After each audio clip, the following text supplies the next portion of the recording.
जी अस्सलाम वालेकुम। आज का जो हमारा अगला टॉपिक है वो इन्वायरमेंट है। तो वीडियो देखने से पहले इसको सब्सक्राइब ज़रूर कीजिएगा और इसको शेयर करें अपने टीचर्स के साथ, अपने दोस्तों के साथ, बिकॉज मैं चीज़ों को कम्प्लेक्स करने की बजाय इसको एक ईजी वे में बताना चाह रहा हूँ ताकि बच्चों को समझ भी आए किसके अंदर बात क्या हो रही है।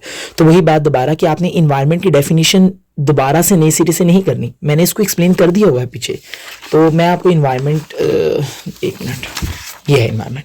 तो पीछे हमने पढ़ा था this is everything around the system. System के इर्द की जो चीज़ें हैं डैट कैन इफेक्ट इट, जो उसको इफेक्ट करें, वो क्या कहलाएंगी? इन्वायरमेंट। वो कम्युनिटी हो सकती है, जैसे स्कूल की एग्जांपल में हमने कहा था स्कूल की पॉलिसीज हो सकती हैं, वेदर हो सकता है, वगैरह वगैरह।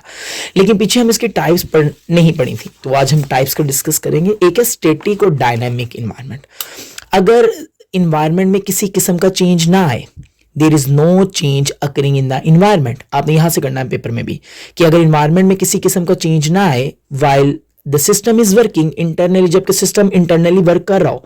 अच्छा, इसको मिसाल से समझते हैं कि आप एक कमरे में बैठ के कुछ पढ़ रहे हैं, और जब आप कुछ पढ़ रहे हैं तो क्या कमरे के अंदर कुछ चीजिंग में चेंजिंग आ रही है?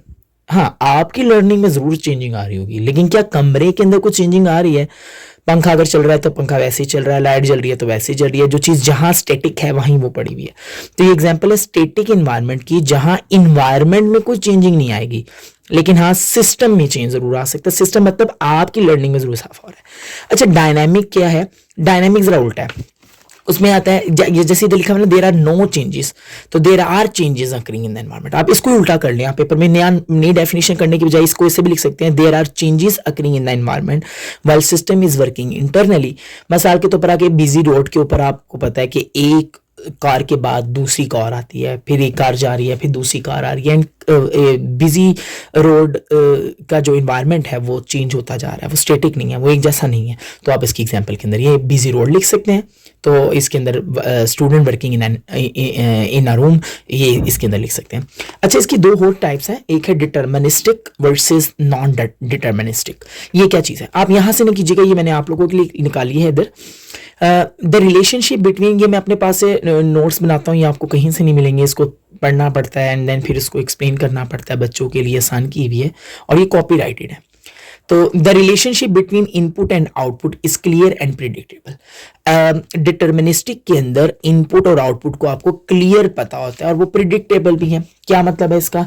मिसाल के तौर पर फोटोकॉपी मशीन, आप फोटोकॉपी मशीन के अंदर जाएं और आप उसको इनपुट में लिखें कि 2 कॉपीज निकालनी है, तो आपको पता है भाई आप इनपुट 2 दे रहे हो तो आउटपुट भी क्या निकलेंगे? 2। तो एक तो इनपुट आउटपुट का रिलेशन क्लियर है और वो प्रिडिक्टेबल भी है, आपको पता भी चल रहा है कि कितनी निकलनी है कितनी नहीं निकलनी। अगर दूसरी साइड पे देखें, नॉन डिटर्मिनिस्टिक की बात करें ना अगर हम लोग, तो नॉन डिटर्मिनिस्टिक्स को इसी को उल्टा कर लें। The relationship between input and output is not clear, आपने इसके बाद नोट डालना है, ठीक है, याद रहेगा आपको।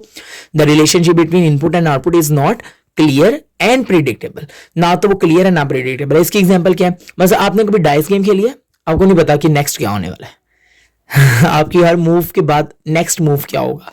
तो लूडो जिसे कहते हैं, तो लूडो की गेम के अंदर जो सा कौन सा दाना आएगा, फिर क्या प्रिडिक्शन है, किसकी गोटी मरेगी किसकी गोटी नहीं मरेगी, वगैरह वगैरह। चलो ये तो एक मजाक में हो गया, लेकिन बहरहाल डिटर्मिनिस्टिक एंड नॉन डिटर्मिनिस्टिक के अंदर ये फर्क है। तो आपने ये लिखना है और कुछ नहीं लिखना पेपर के अंदर, ठीक है। Thank you.